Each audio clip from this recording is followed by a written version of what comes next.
திருவண்ணாமலையில் அரசு பள்ளிக்கு முட்டை கொடுக்க சென்ற மினி வேனில் இருந்து முட்டைகள் சரிந்து விழுந்த சிசிடிவி காட்சிகள் வெளியாகியுள்ளன.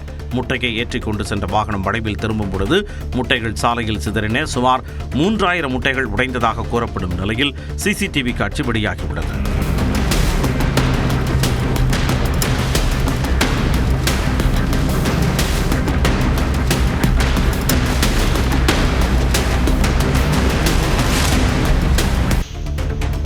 அரியலூர் மாவட்டத்தில் பல்வேறு பகுதிகளில் மிதமான மழை பெய்தது. செந்துறை, அங்கனூர், ஜெயங்கொண்டம் உள்ளிட்ட பகுதிகளில் மிதமான மழை பெய்தது. வெயிலால் பாதிக்கப்பட்டு வந்த மக்கள் இந்த மழையால் மகிழ்ச்சி அடைந்தனர்.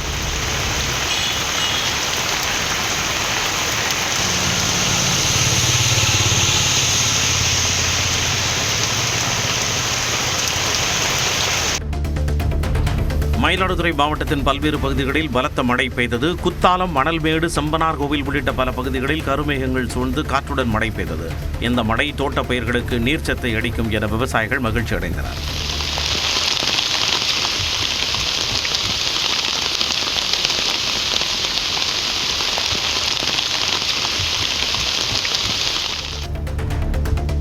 பெரம்பலூர் நகர் மற்றும் சுற்றுவட்டார பகுதிகளில் கனமழை பெய்தது. பெரம்பலூர் நகரம் மட்டுமின்றி குன்னம், அந்தூர், மேலமாத்தூர், சித்தடி, பேரடி உள்ளிட்ட மாவட்டத்தின் பெரும்பாலான பகுதிகளில் பரவலாக மழை பெய்தது. இதனால் அந்த பகுதிகளில் குளிர்ச்சியான சூழல் நிலவியது.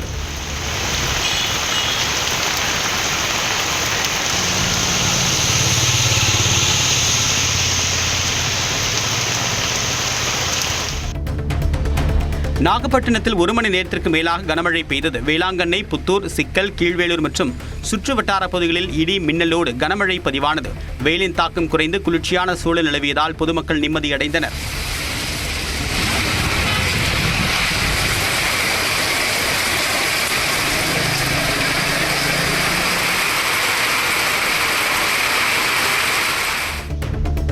தருமபுரி மாவட்டம் அரூர் மற்றும் சுற்றுப்புற கிராமங்களில் மிதமான மழை பெய்தது. கடந்த சில நாட்களாக வெப்பத்தின் தாக்கம் அதிகமாக இருந்த நிலையில் மழையால் வெப்பம் தணிந்து மக்கள் மகிழ்ச்சி அடைந்தனர்.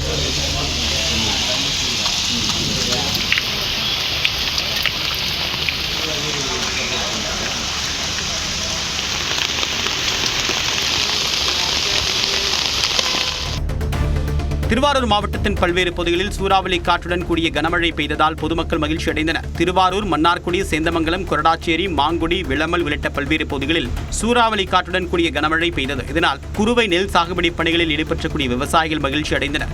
இதேபோல கோவை மாவட்டம் மேட்டுப்பாளையம் மற்றும் அதன் சுற்றுவட்டார பகுதிகளில் இடி மின்னலுடன் கூடிய மிதமான மழை பெய்தது. மேட்டுப்பாளையம், சிறுமுகை, காரமடை, கல்லாறு மற்றும் அதனை சுற்றி இருக்கக்கூடிய பகுதிகளில் 1 மணி நேரம் பெய்த மழையால் குளிர்ச்சியான சூழல் நிலவியது. உதகை மற்றும் கோத்தகிரி சுற்றுவட்டார பகுதிகளில் மிதமான மழை பெய்தது. உதகை நகரில் தாவரவியல் பூங்கா, மத்திய பேருந்து நிலையம், படகு இல்லம், தலைக்குந்தா, மாவட்ட ஆட்சியரகம் போன்ற பகுதிகளில் மழை பெய்தது. உதகை நகரில் பெய்து வரக்கூடிய மழையின் காரணமாக கடும் குளிரும் நிலவுகிறது.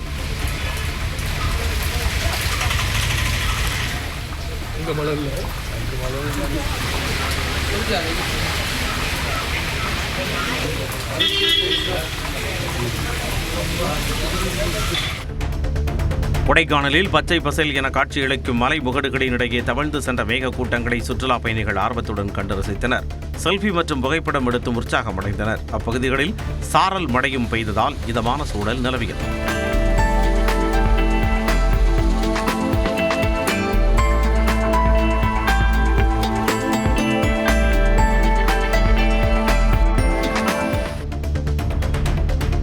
ஆடி மாத 4வது வெள்ளிக்கிழமையை ஒட்டி காஞ்சிபுரம் காமாட்சி அம்மன் கோவிலில் தங்கத்தேர் பவனி விமர்சையாக நடைபெற்றது. வைர கிரீடம், மலர் அலங்காரங்களுடன் லட்சுமி சரஸ்வதி தேவியருடன் தங்கத்தேரில் காமாட்சி அம்மன் பக்தர்களுக்கு அருள் பாலித்தார். ஓம் சக்தி பராசக்தி என பக்தி முழக்கமிட்டு திரளான பக்தர்கள் தங்கத்தேரை வடம் பிடித்து எடுத்தனர்.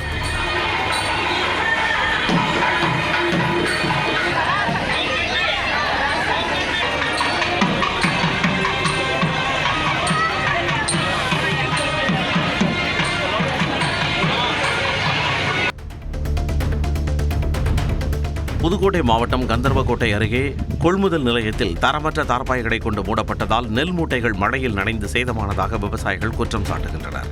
வெள்ளாள விடுதி கிராமத்தில் அரசு நேரடி கொள்முதல் நிலையத்தில் அடுக்கி வைக்கப்பட்டுள்ள நெல் மூட்டைகள் தார்பாய்களை கொண்டு மூடப்பட்டுள்ளன. இந்த தார்பாய்கள் தரமற்று கிழிந்திருப்பதால் தொடர் மழையால் நெல் மூட்டைகள் அனைத்தும் சேதமடைந்து வருவதாகவும் நெல் மணிகளை வைக்க கூடார வசதி ஏற்படுத்தி தர வேண்டும் எனவும் விவசாயிகள் கோரிக்கை விடுத்துள்ளனர். திருவாரூரில் 5 மணி நேரத்திற்கு மேலாக மின்வெட்டு ஏற்பட்டதால் பொதுமக்கள் அவதியடைந்தனர். அடியக்கமங்கலம், கிடாரன்கொண்டான், புதுக்காலடி உள்ளிட்ட இடங்களில் திடீரென கனமழை பெய்தது. அப்பொழுது மின்சாரம் துண்டிக்கப்பட்டது. அதனைத் தொடர்ந்து 5 மணி நேரத்திற்கு மேலாக மின்சாரம் வராததால் கர்ப்பிணிகள், குழந்தைகள், வயதானவர்கள் அவதிக்குள்ளாகினர். கர்நாடக மாநிலம் சிவமொகாவில் உள்ள துங்கா அணை முழு கொள்ளளவை எட்டியதை சிறப்பு வழிபாடு மூலம் பெண்கள் கொண்டாடினர். நீரை தாயாக பாவித்தும் இயற்கைக்கு நன்றி தெரிவிக்கும் விதமாகவும் பெண்கள் ஆரத்தி எடுத்து வழிபாடு நடத்தினர்.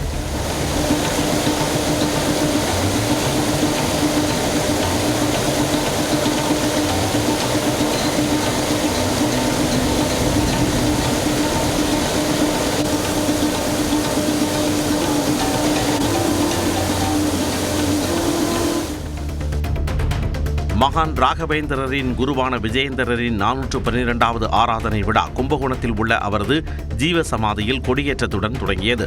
ராகவேந்திரர் தீட்சை பெற்று சேவை செய்த வரலாற்று சிறப்புமிக்க இந்த தளத்தில் ஒவ்வொரு ஆண்டும் விஜயேந்திரரின் ஆராதனை விழா நடைபெறுவது வழக்கம். அந்த வகையில் இந்த ஆண்டுக்கான ஆண்டு விழா கொடியேற்றத்துடன் தொடங்கியது. பசு, யானை, குதிரை உள்ளிட்ட விலங்குகளுக்கு சிறப்பு ஆராதனை நடைபெற்றது. 4 நாட்கள் நடைபெறும் இந்த விழாவில் தமிழ்நாடு மட்டுமின்றி கர்நாடகா, ஆந்திரா மாநிலங்களைச் சேர்ந்த பக்தர்களும் கலந்து கொள்வர். விருதுநகர் மாவட்டம் ஸ்ரீவில்லிபுத்தூர் அருகே மாணவர் சேர்க்கை இல்லாததால் தொடக்கப்பள்ளி ஒன்று மூடப்பட்டது. சல்லிப்பட்டி கிராமத்தில் 60 ஆண்டுகளுக்கு மேலாக 3 தலைமுறையினர் கல்வி பயின்று வந்தனர். தற்பொழுது எவ்வித அடிப்படை வசதிகளும் இல்லாததால் மாணவர் சேர்க்கை முற்றிலும் குறைந்தது. இங்கு படித்த மாணவர்கள் கிராமத்து அருகே உள்ள பள்ளிகளுக்கு செல்ல தொடங்கினர். கடந்த ஆண்டு 20க்கும் மேற்பட்ட மாணவர்கள் பயின்ற நிலையில் தற்பொழுது ஒரு மாணவர் கூட இல்லாததால் அரசு உதவி பெறும் இந்த தொடக்கப்பள்ளி மூடு விழா கண்டுள்ளது வேதனையை ஏற்படுத்தியுள்ளது. புதுக்கோட்டை மாவட்டம் கரம்பக்குடியை அடுத்த அம்புக்கோவிலில் 100 ஆண்டு பழமையான ஸ்ரீ உடையப்பர் கோவிலில் கும்பாபிஷேக விழாவை முன்னிட்டு முளைப்பாரி எடுப்பு விழா விமர்சையாக நடைபெற்றது. சண்டை மேளம் முழங்க ஜல்லிக்கட்டு காளை, குதிரை நடனத்தோடு திரளான பெண்கள் முளைப்பாரி எடுத்தனர்.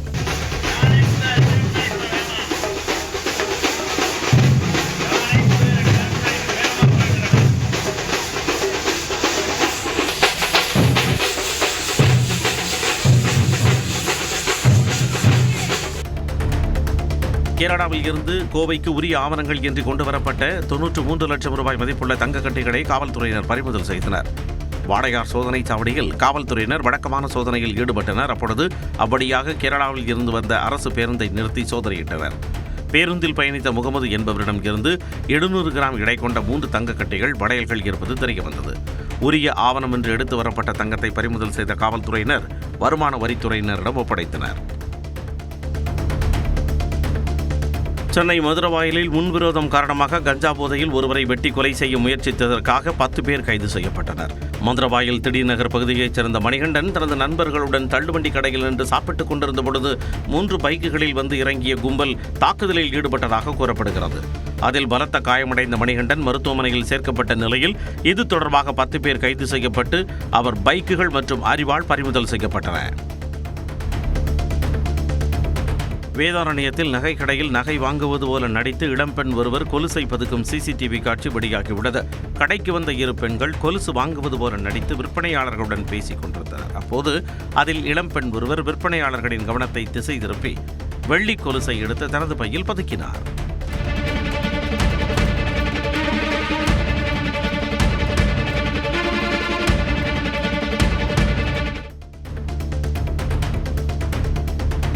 திருவண்ணாமலை அண்ணாமலையார் கோவிலில் ஆணி பிரம்மோற்சவ விழாவின் 3ஆம் நாள் இரவு உற்சவம் நடைபெற்றது. அண்ணாமலையார் உடனாகிய அம்மனுக்கு மலர் மாலைகள் அணிவிக்கப்பட்டு மகா தீபாராதனை நடைபெற்றது. அதனைத் தொடர்ந்து 4 மாட வீதிகளில் சுற்றி வந்து பக்தர்களுக்கு காட்சியளித்தனர். ஏராளமான பக்தர்கள் கலந்து கொண்டு சாமி தரிசனம் மேற்கொண்டனர்.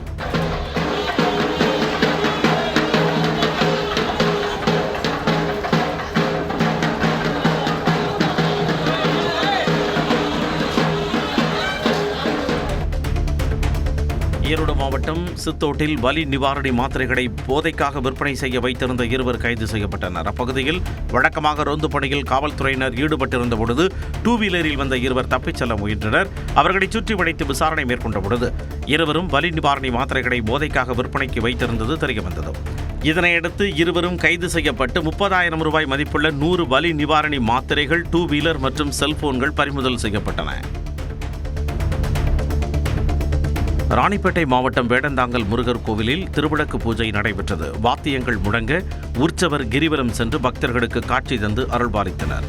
பின்னர் கோயில் வளாகத்தில் திருவிளக்கு பூஜை நடைபெற்றது. ஏராளமான பெண் பக்தர்கள் இதில் கலந்து கொண்டு வழிபட்டனர்.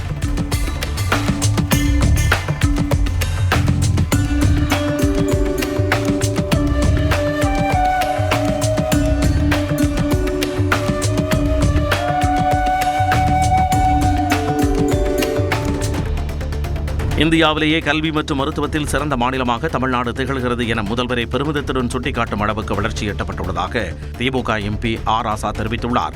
திருப்பூர் மாவட்டம் அவிநாசியில் நடைபெற்ற நிகழ்ச்சியில் பேசிய அவர், முதலமைச்சராக விஜய் பதவியேற்ற பிறகு ஒரு மாதத்தில் இந்த வளர்ச்சி வந்ததா என கேள்வி எழுப்பினார். இந்தியாவிலேயே சிறந்த மாநிலமாக கல்வியில் தமிழ்நாடு திகழ்கிறது சொன்னவர் முதலமைச்சர். மருத்துவத்தில் முதலாவது பெற்றிருக்கிறோம் நாங்கள் தான் சொன்னவர் முதலமைச்சர். முதலமைச்சராக பொறுப்பேற்றுக் கொண்ட 30 நாள்லயே அவங்க நடந்துடும். தூத்துக்குடி மாவட்டம் கோவில்பட்டியில் குண்டும் குடியுமாக உள்ள மந்தித்தோப்பு சாலையை சீரமைக்க வலியுறுத்தி இந்திய கம்யூனிஸ்ட் கட்சியினர் போராட்டத்தில் ஈடுபட்டனர். மோசமான நிலையில் உள்ள சாலையால் அடிக்கடி விபத்து ஏற்படுவதாகவும் போக்குவரத்து நெரிசல் ஏற்படுவதாகவும் குற்றம் சாட்டப்படுகிறது. இதனால் கோவில்பட்டி நகராட்சி நிர்வாகத்தை கண்டித்து இந்திய கம்யூனிஸ்ட் கட்சியினர் மந்தித்தோப்பு சாலையில் பாய் விரித்து படுத்துறங்கும் போராட்டம் நடத்தினர். தஞ்சாவூர் மாவட்டத்தில் நெல் கொள்முதல் நிலையங்களை முறையாக திறக்க கோரி விவசாயிகள் காத்திருப்பு போராட்டத்தில் ஈடுபட்டனர். அம்மாப்பேட்டை, சாலியமங்கலம் உள்ளிட்ட பகுதிகளில் விவசாயிகளிடமிருந்து கொள்முதல் செய்யப்பட்ட நெல் மூட்டைகள் ஆயிரக்கணக்கில் தேக்கமடைந்திருப்பதாக கூறப்படுகிறது. இந்நிலையில் இதனை கண்டித்து நுகர்பொருள் வாணிபக் கழக அலுவலகம் முன்பாக விவசாயிகள் போராட்டத்தில் ஈடுபட்டனர். தேக்கமடைந்த நெல் மூட்டைகளை உடனடியாக சேமிப்பு கிடங்கு மற்றும் அரவைக்கு அனுப்பவும் கோரிக்கை வைத்தனர். ராணிப்பேட்டை மாவட்டம் திமிரி பேரூராட்சியில் பல்வேறு கடைகளில் உணவு பாதுகாப்புத் துறையினர் திடீர் ஆய்வு மேற்கொண்டனர். அப்பொழுது தின்பண்டங்கள் மற்றும் ஹோட்டல் உணவுகள் தரமற்ற முறையில் இருந்ததையும் கடைகள் சுகாதாரமற்ற முறையில் இருந்ததையும் அதிகாரிகள் கண்டறிந்தனர். அதைத் தொடர்ந்து 6 கடைகளுக்கு நோட்டீஸ் வழங்கியும் தலா 5,000 ரூபாய் அபராதமும் விதித்தனர். அதேபோல செயற்கை வண்ணங்கள் கலந்த உணவுப் பொருட்கள் பறிமுதல் செய்யப்பட்டு அளிக்கப்பட்டன. வாரிசு அடிப்படையில் பணிக்காக காத்திருப்பவர்களுக்கு முதலில் பணி வழங்கிவிட்டு பின்னர் கரூர் மக்களுக்கு வேலைவாய்ப்பு வழங்கியிருந்தால் சரியாக இருந்திருக்கும் என பாஜக மாநில தலைவர் நயினார் நாகேந்திரன் தெரிவித்துள்ளார். சென்னையில் செய்தியாளர்களிடம் பேசிய அவர் இவ்வாறு கூறினார். 41 பேருக்கு வேலைவாய்ப்பு கொடுத்தது எங்களுக்கு எந்த விதமான ஆட்சேபனையும் கிடையாது. அதே நேரத்தில் போக்குவரத்து துறை, மின்சாரத்துறை மற்றும் வருவாய்த்துறையிலிருந்து லீகல் கேர்ஸ் வாரிசு அடிப்படையில் பணி கொடுக்க வேண்டியவர்களுக்கு நிறைய பேர் கொடுக்க வேண்டியது. அதை கொடுத்து விட்டு அதை கொடுத்தால்தான் இது சரியானதாக இருக்கும். ஏன் 12 மணிக்கு வாரேன்னு சொல்லிட்டு ஏன் ராத்திரி 7 மணிக்கு வந்தார்? அதனால தான் இவ்வளவு கொலைகளுமே நடந்தது. திருப்பத்தூர் மாவட்டம் ஆம்பூர் அருகே கார் மீது மற்றொரு கார் மோதி தலைக்குப்புற கவிழ்ந்து விபத்துக்குள்ளாகியது. ஆம்பூரை சேர்ந்த மெக்கானிக் ஜோதீஸ்வரன் என்பவர் வாணியம்பாடிக்கு காரில் சென்று கொண்டிருந்தார். செங்கிலிக்குப்பம் அருகே தேசிய நெடுஞ்சாலையில் சென்றபோது ஜோதீஸ்வரனின் கார் மீது பின்னால் வந்த கார் மோதியது. இதில் கட்டுப்பாட்டை இழந்த கார் அங்குள்ள மின்கம்பத்தை உடைத்து எதிர் திசையில் தலைக்குப்புற கவிழ்ந்தது. நல்வாய்ப்பாக உயிர் சேதம் எதுவும் ஏற்படவில்லை. கடலூர் மாவட்டம் பன்ருட்டி அருகே திருவதிகை திரௌபதி அம்மன் கோயிலில் 157வது ஆண்டு தீமிதி திருவிழா நடைபெற்றது. திருவதிகை மற்றும் சுற்றுவட்டார பகுதிகளைச் சேர்ந்த ஆயிரக்கணக்கான பக்தர்கள் கலந்து கொண்டு தீ மிதித்து நேர்த்திக்கடன் செலுத்தினர். விழாவையொட்டி அம்மனுக்கு சிறப்பு அபிஷேகம், தீபாராதனை நடைபெற்றது.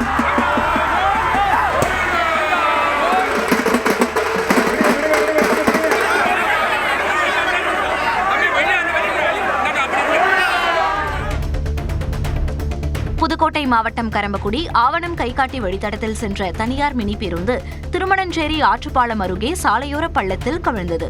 எதிரே வந்த ஆட்டோவுக்கு வழிவிடும்போது தார் சாலை பெயர்ந்ததால் விபத்து ஏற்பட்டதாக கூறப்படுகிறது.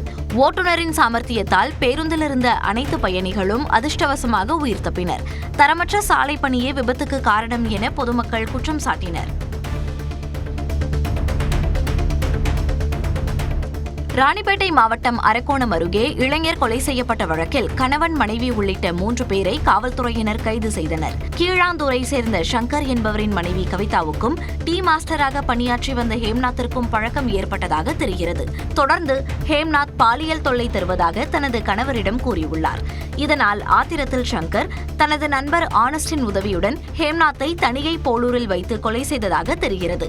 முதலில் அடையாளம் தெரியாத சடலமாக பதிவு செய்யப்பட்ட வழக்கில் 2 நாட்களுக்கு பின்னர் விசாரணை மூலம் உண்மை வெளிச்சத்துக்கு வந்தது. கரூர் மாவட்டம் கிருஷ்ணராயபுரத்தில் உள்ள ஊராட்சி ஒன்றிய பள்ளியில் முதலமைச்சர் விஜயின் மக்கள் சந்திப்பு நிகழ்ச்சியை நேரலை செய்த தலைமை ஆசிரியர் பணியிடை நீக்கம் செய்யப்பட்டுள்ளார். இது தொடர்பான வீடியோ சமூக வலைதளங்களில் வேகமாக பரவிய நிலையில் பள்ளி தலைமை ஆசிரியர் மல்லிகாவை பணியிடை நீக்கம் செய்து மாவட்ட கல்வி அலுவலர் நடவடிக்கை எடுத்துள்ளார்.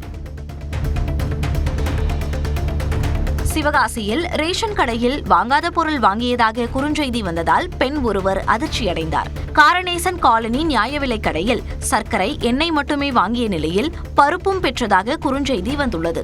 இதுகுறித்து பெண் கேட்டபோது கடை ஊழியர் மழுப்பலாக பதிலளித்ததாக கூறப்படுகிறது. வாங்காத பொருட்களுக்கு கணக்கு காட்டி முறைகேடு நடைபெறுகிறதா என விசாரணை நடத்த வேண்டும் என்று நுகர்வோர் அதிகாரிகளிடம் கோரிக்கை விடுத்துள்ளனர். இது சீனி 1.5 கிலோ போட்டிருக்கீங்க. சரி. இது பருப்பு வாங்கவே இல்லை. ஆனால் பருப்பு வாங்கிருக்கோம் மெசேஜ் வந்துருக்கு. பருப்பு வாங்கிக்கோ. எங்களுக்கு வேண்டாம். ஆனால் மெசேஜ் வட்ட இப்படிதான் வருது. அடுத்த பண்ண பார்த்துக்க. சரியா? கிருஷ்ணகிரியில் 32வது அகில இந்திய மாங்கனி கண்காட்சி வெகு விமர்சையாக தொடங்கியது. மாவட்ட ஆட்சியர் தினேஷ்குமார் கண்காட்சியை தொடங்கி வைத்த நிலையில் 150க்கும் மேற்பட்ட மாங்கனி வகைகள் காட்சிப்படுத்தப்பட்டிருந்தன. மாங்கனிகளை கொண்டு செய்யப்பட்ட உருவங்களை மக்கள் கண்டு ரசித்தனர். புதுக்கோட்டை மாவட்டம் அறந்தாங்கி சுற்றுவட்டார பகுதிகளில் இடியுடன் கூடிய மழை பெய்ததால் விவசாயிகளும் பொதுமக்களும் மகிழ்ச்சி அடைந்தனர். இதுபோன்று சேலம், அம்மாப்பேட்டை, கொண்டலாம்பட்டி, பழைய பேருந்து நிலையம் உள்ளிட்ட பகுதிகளில் மிதமான மழை பெய்ததால் குளிர்ச்சியான சூழல் நிலவியது. ஈரோடு மாவட்டத்தில் வீரப்பன்சத்திரம், சோலார், பூந்துறை உள்ளிட்ட பகுதிகளில் 1 மணி நேரத்திற்கு மேலாக மிதமான மழை பெய்தது. பொள்ளாச்சி அருகே டாப் ஸ்லிப் பகுதியில் சுற்றுலாப் பயணிகளை அழைத்து சென்ற வனத்துறை வாகனத்தை யானை ஒன்று ஆக்ரோஷமாக துரத்தி தாக்க முயற்சித்தது. சுதாரித்துக் கொண்ட ஓட்டுநர் உடனடியாக வாகனத்தை அந்த பகுதியிலிருந்து வேகமாக நகர்த்திச் சென்றதால் சுற்றுலாப் பயணிகள் நல்வாய்ப்பாக உயிர் தப்பினர்.